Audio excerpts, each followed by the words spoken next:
Welcome to TV, Tennessee Valley Church. This week, we're at Twin Hearts Farm near Ardmore because I want to tell you my favorite horse story.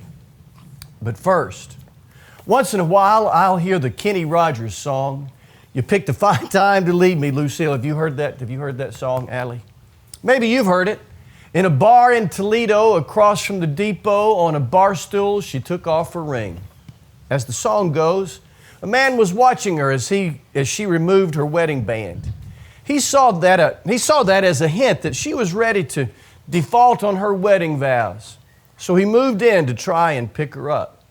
But before he could get her out of the bar, he looked up to see another man, a large man, headed toward them. The song goes, his big hands were calloused. He looked like a mountain. For a minute, I thought I was dead. But he started shaking. His big heart was breaking. He turned to the woman and said, "You picked a fine time to leave me, Lucille.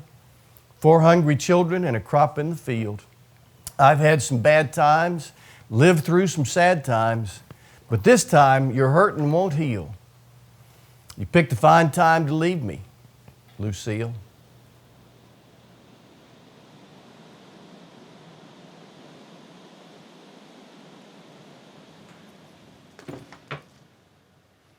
Kenny Rogers' song about Lucille almost could be the theme song to the story of Hosea and his wandering wife, Gomer.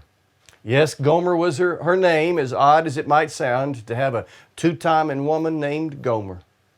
Like the man in the country song, Hosea walked into the disgusting situation into which his wife had sunk. But unlike the man in Kenny Rogers' song, Hosea took his wife home. That story comes from the book titled Hosea, one of the most intriguing books of the Bible. Maybe some of you have read the book, or maybe you saw the movie Redeeming Love based on that Bible story. The Bible's book of Hosea weaves together the story of the unfaithful wanderings of Hosea's wife and the unfaithful wanderings of God's people in the 8th century before Christ. Hosea, illumined by God's Spirit, noted the uncanny parallel between his own marriage and the rocky relationship of God and His people. Hosea 1, 2, and 3 reads, "When the Lord began to speak through Hosea, the Lord said to him, 'Go, marry a promiscuous woman and have children with her. For like an adulterous wife, this land is guilty of unfaithfulness to the Lord.' So Hosea married Gomer, daughter of Diblaim, and she conceived and bore him a son." Some students of the Old Testament believe Hosea did not know about his new bride's pornographic past or her perpetual propensity for promiscuity. After all, Hosea wrote this book after the fact, looking back at the events. Maybe he simply looked back on the situation and said, "Imagine that. God prompted me to marry a prostitute." We simply don't know when Hosea knew what we all now know about his wife. Either way, soon after they married, they had a little boy with the common Hebrew name Jezreel. They were a happy family of 3, seemingly. But there was a hint that all was not well when a second child was born. A little girl whose name was Lo-Ruhamah, which can be translated, "She that never knew a father's love." Was that a hint that she was not Hosea's biological child? Maybe. That things had gone badly might be the message we get with the name of their third child, whom Hosea named Lo-Ammi, which means "not my people."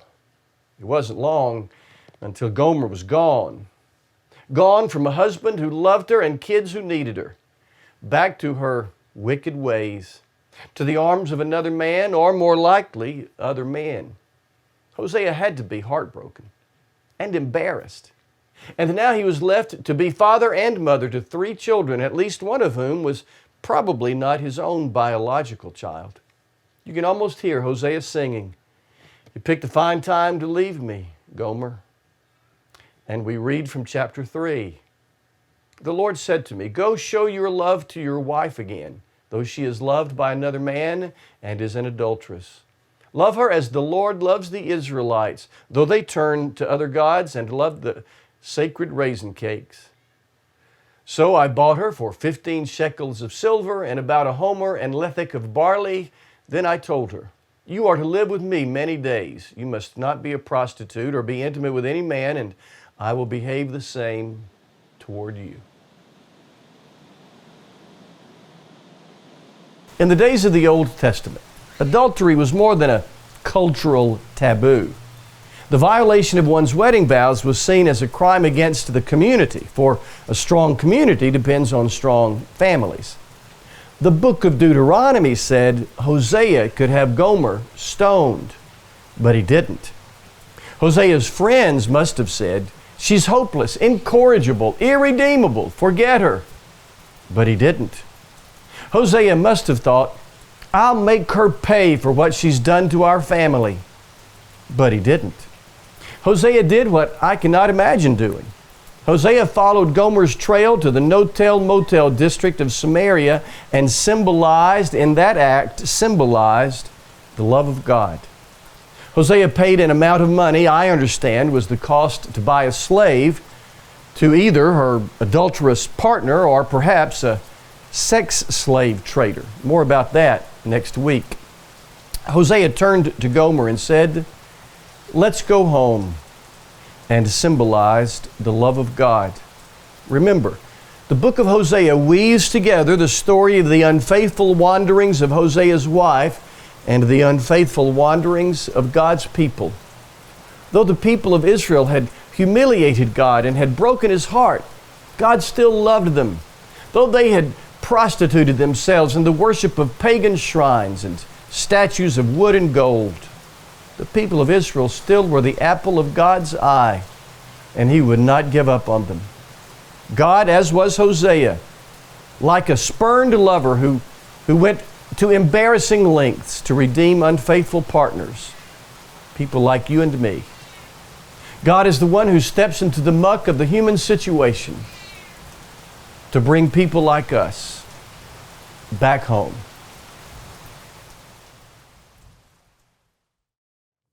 George Matheson wrote a wonderful hymn, O love that will not let me go. That's a beautiful sentiment. But is it true? Is there perhaps a point beyond which God simply throws up His hands? There's an interesting debate among theologians. Is there a line we can cross at which point God gives up on us? There's a haunting phrase that shows up 3 times in the first chapter of the Bible's book named Romans. It speaks of those who had turned a deaf ear to God for so long that God, and this is the phrase, God abandoned them to their shameful desires. God apparently granted them what they had wanted, to be left alone. So is there a time when God stops calling, stops inviting, stops pursuing? Is there a time when God says, you've made your decision, and leaves us alone? An old poem says, there's a time we know not when, a point we know not where, that marks the destiny of men to glory or despair.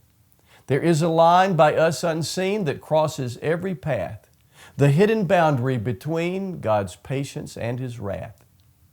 Is there a line that people can cross that forfeits God's efforts to reclaim them? Can we wander so far God lets us lie in the beds we've made of our own volition? It's a sobering possibility. And the answer, frankly, is above my pay grade. I can't say for sure. But I will tell you which way I lean. When I'm uncertain about the ways of God, I remember what I believe to be His defining characteristic, grace. Grace is God's unconditional, undeserved, unlimited, unrelenting love. Love that is unrelenting, relentless, tenacious, unwavering, unflinching. Love that will not let us go. Francis Thompson was a drug addict, addicted to opium. But he found hope in God. His life was changed and he became a Roman Catholic priest. In 1893, he wrote a poem titled The Hound of Heaven, and he depicted God as one who will not abandon the trail of the one he is lovingly, tenaciously pursuing. Thompson's poem reads, I fled him down the nights and down the days. I fled him down the arches of the years. Thompson's poem dramatically describes God's patient pursuit of the wanderer. Thompson described the shade of his hand outstretched toward him. Like a hound after a rabbit, God wouldn't give up the pursuit until, after many years, God caught him. Ah, a love that would not let him go. In a few minutes, I'll be back with my favorite horse story.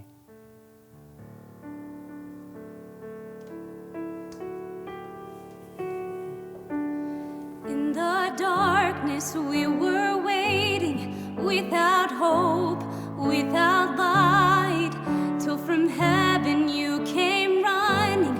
There was mercy in your eyes to fulfill the law and prophets. To a virgin came the word, from a throne of endless glory to a cradle in the dirt.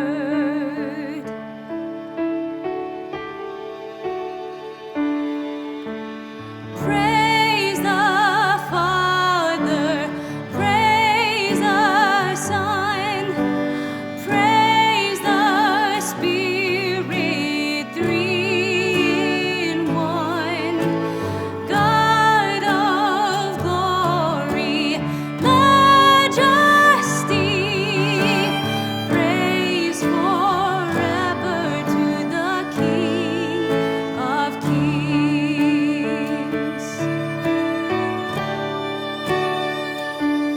To reveal the kingdom coming and to reconcile the lost, to redeem the whole creation. You did not despise the cross, for even in your suffering you saw to the other side, knowing this was our salvation. Jesus, for our sake you died.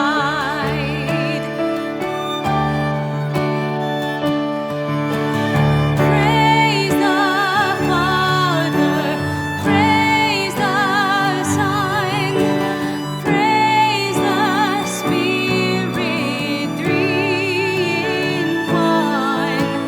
God of glory, majesty, praise forever to the King of Kings.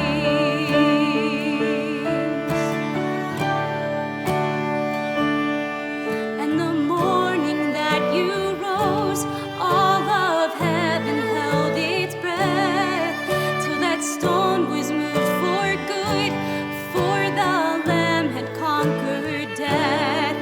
And the dead rose from their tombs, and the angels stood in awe, for the souls of all who'd come to the Father are restored.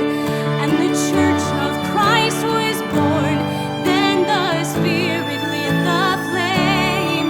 Now this gospel truth of old shall not kneel, shall not faint. By his blood and in his name, in his freedom I am free. For the love of Jesus Christ, who has resurrected me. Oh, praise the Father, praise the Son, praise the Spirit, three in one. God of glory, majesty, praise forever to the King of Kings. Praise forever to the King of Kings.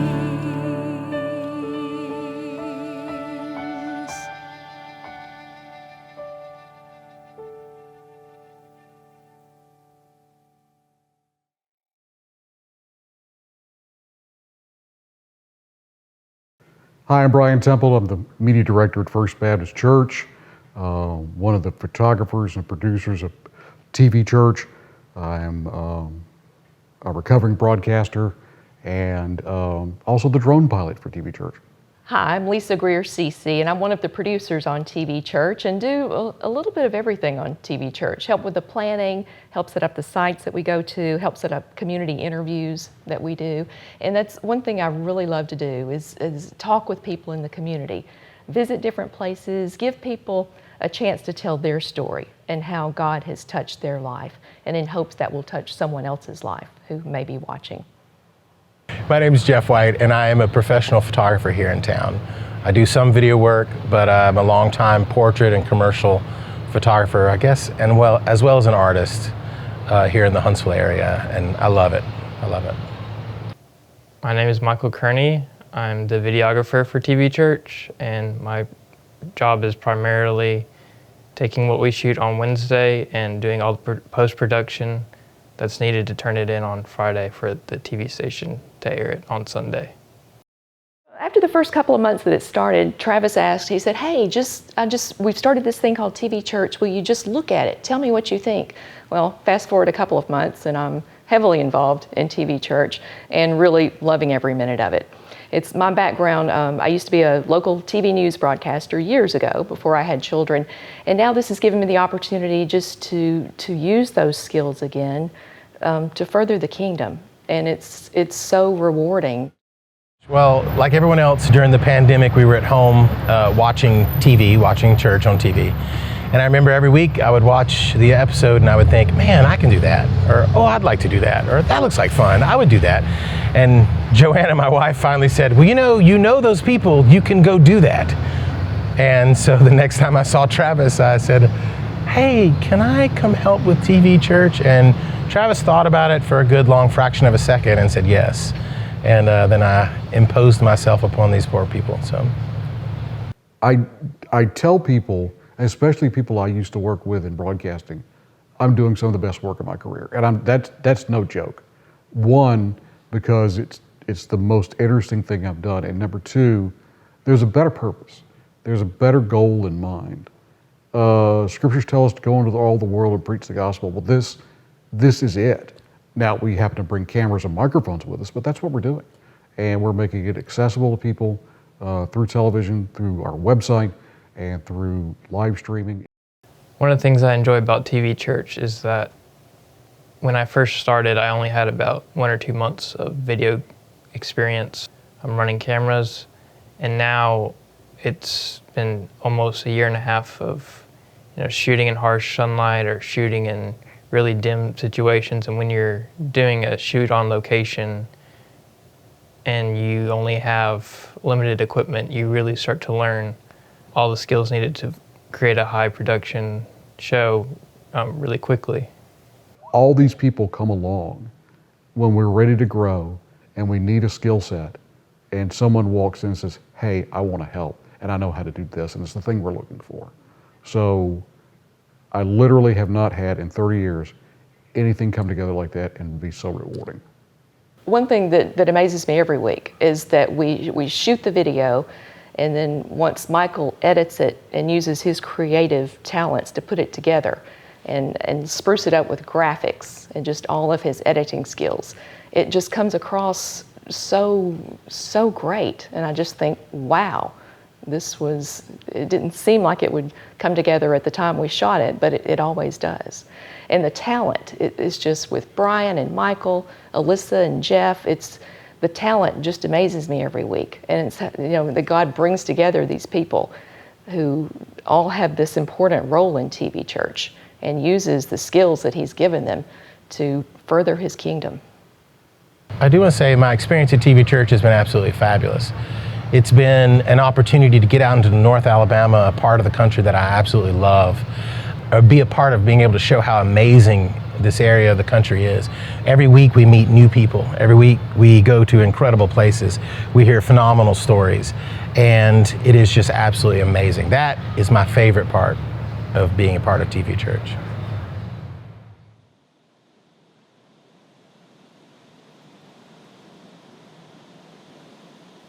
The late Nell Parsons, a friend of ours and a member of our church, wrote a wonderful book titled the bay horse doesn't live here anymore. In fact, she did a book signing right here at Twin Hearts. It was about Nell's decision at the age of 59 to buy a horse and start showing that horse. She bought a tall, dark bay, nearly black, award-winning quarter horse named Marlin. Nell was warned before she bought him. Marlin was an angry horse with a painful history.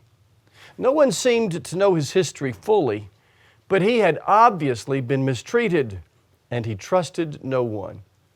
Nell didn't care. It was love at first sight. Taking care of him, however, proved costly. He would damage his stall and threaten those who came near. The stress of his unpredictable, even dangerous behavior weighed heavily on Nell. Her family said she should get rid of him. Her friends said he's hopeless, incorrigible, irredeemable. He just needs someone on his side, Nell would answer. He needs someone to understand him. She wouldn't quit on him. He threw her once, but she stood up, dusted herself off, checked to make sure nothing was broken, and got right back on him and finished the ride. She just wouldn't quit on him. Once at a horse show, a trainer was badly mistreating his horse in the stall next to Marlin. Apparent flashbacks traumatized Marlin. Nell quickly took him outside, and she said she could see the pain in his eyes. He'd put his head up against me and hold it there for a minute or two, she wrote. In that moment, he was thanking me for being the truest friend he had. She just wouldn't give up on him. Eventually, Nell wrote, I had taught him to trust and love again after his first 7 years of not being treated well. And it paid off. Before the end of the book, Nell would write, Marlin, my buddy, my baby and friend, helped me survive the hardest 18 months of my life. I'm not going to tell you the rest of the story, but I will tell you, I called Nell when I closed the book. Doggone it, Nell, I said, you made me cry.